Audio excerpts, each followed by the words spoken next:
본 내용은 투자 판단에 대한 참고용이며 모든 투자의 책임은 투자자 본인에게 있음을 알려드립니다.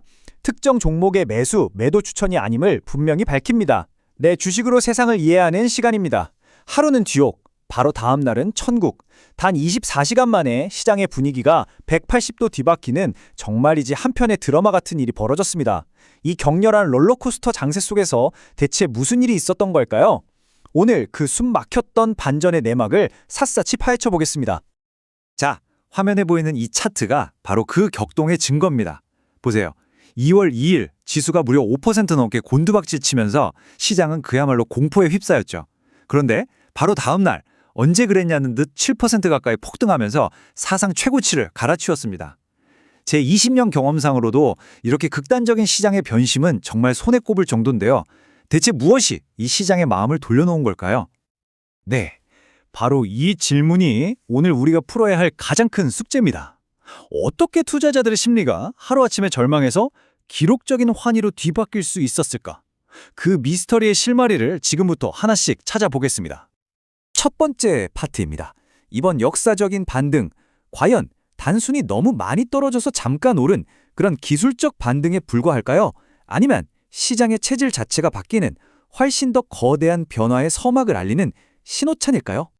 먼저 이 숫자를 한번 보시죠. 5288.08. 정말 오랫동안 우리 증시의 꿈의 숫자, 심리적 저항선으로 여겨졌던 5000포인트를 가뿐하게 뛰어넘었습니다. 이번 상승이 얼마나 강력했는지를 단적으로 보여주는 그야말로 역사적인 숫자라고 할 수 있겠습니다. 그리고 이 엄청난 상승은 아시겠지만 개인 투자자들만의 힘으로 이루어진 게 아닙니다. 시장의 방향을 좌우하는 스마트머니, 바로 외국인과 기관이 무려 2조 7천억 원이라는 어마어마한 돈을 시장에 쏟아부은 겁니다. 이건 그냥 주식을 좀 샀다 이 정도 수준이 아니라 시장의 방향성에 아주 강력하게 베팅했다는 의미심장한 신호탄이었죠.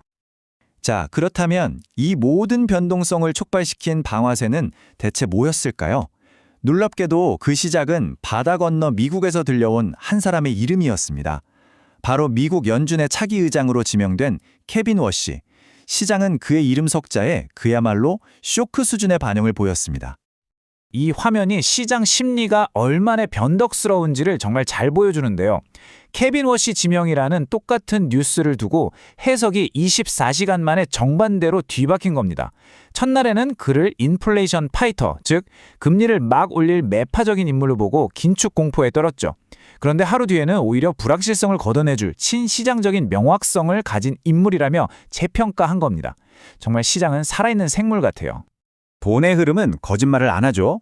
이 표를 보시면 리스크 온, 즉 위험자산 선호 현상이 극명하게 드러납니다.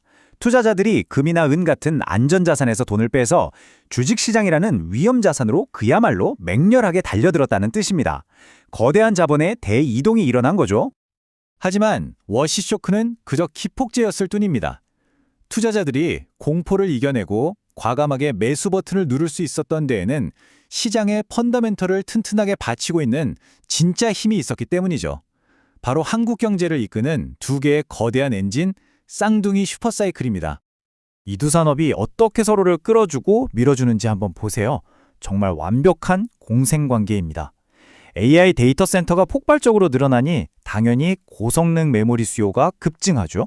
그런데 이 데이터 센터가 전기를 엄청나게 잡아먹는 전기 먹는 하마거든요. 그러니 전력망을 안정시킬 에너지 저장 시스템 ESS가 필수적으로 따라올 수밖에 없는 구조인 겁니다. AI 반도체 사이클의 규모, 이 숫자들이 모든 걸 말해줍니다. 특히 AI 연산의 핵심인 고대역풍 메모리, HBM 시장의 성장세는 그야말로 눈이 부실 정도입니다. 이제 AI 인프라의 병목이 연산 능력에서 저장 능력으로 넘어가고 있다는 분석까지 나오죠. 당연히 삼성전자, SK하이닉스 같은 전통의 강자는 물론이고 파두 같은 패블리스 기업들까지 주목받는 이유입니다. AI 붐이 낳은 또 하나의 황금알, 바로 에너지 저장 장치 ESS입니다. 앞서 말씀드린 AI 데이터 센터의 전력 수요에 더해서 북미 지역의 낡은 전력망을 교체해야 하는 거대한 수요까지 맞물렸습니다. 전기차 시장이 잠시 숨고르기에 들어간 지금 삼성 SDI나 LG에너지솔루션 같은 배터리 기업들에게 ESS는 새로운 성장 동력이 되고 있는 거죠. 자, 이렇게 펀더멘털이 튼튼한데 여기에 정부가 기름을 부었습니다. 바로 한국 증시의 고질적인 문제, 코리아 디스카운트를 해소하겠다면 내놓은 밸류업 프로그램이라는 강력한 한방입니다. 이 정책의 핵심은 바로 이겁니다. 세금. 쉽게 말해 주주들에게 배당을 많이 해주는 착한 기업에 투자하면 배당소득세를 대폭 깎아주겠다는 거죠.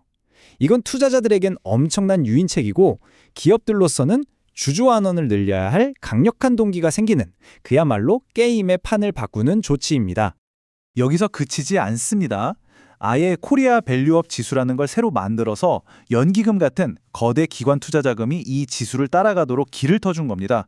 주주 친화적인 기업으로 돈이 자동으로 흘러들어가는 일종의 파이프라인을 구축한 셈이죠. 이건 정말 구조적인 변화입니다.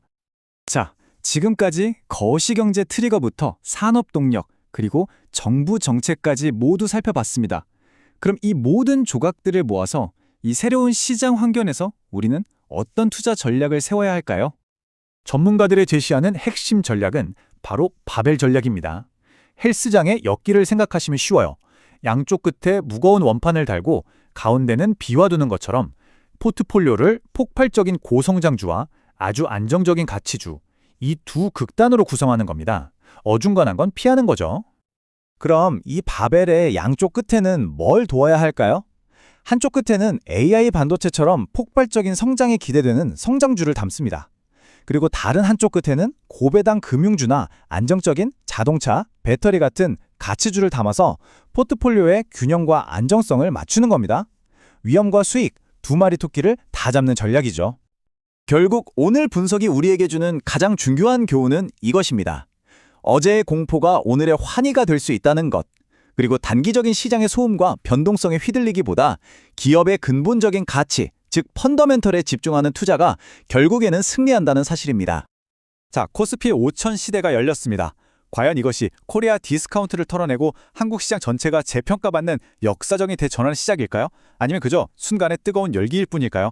이 5천 포인트가 우리에게 던진 질문에 대한 답은 앞으로 시장이 직접 보여줄 겁니다. 오늘 분석이 여러분의 투자에 좋은 나침반이 되었기를 바랍니다. 구독과 좋아요 잊지 마시고요. 알림 설정으로 최신 시황 놓치지 마세요. 이상 주식으로 세상 이해하기였습니다.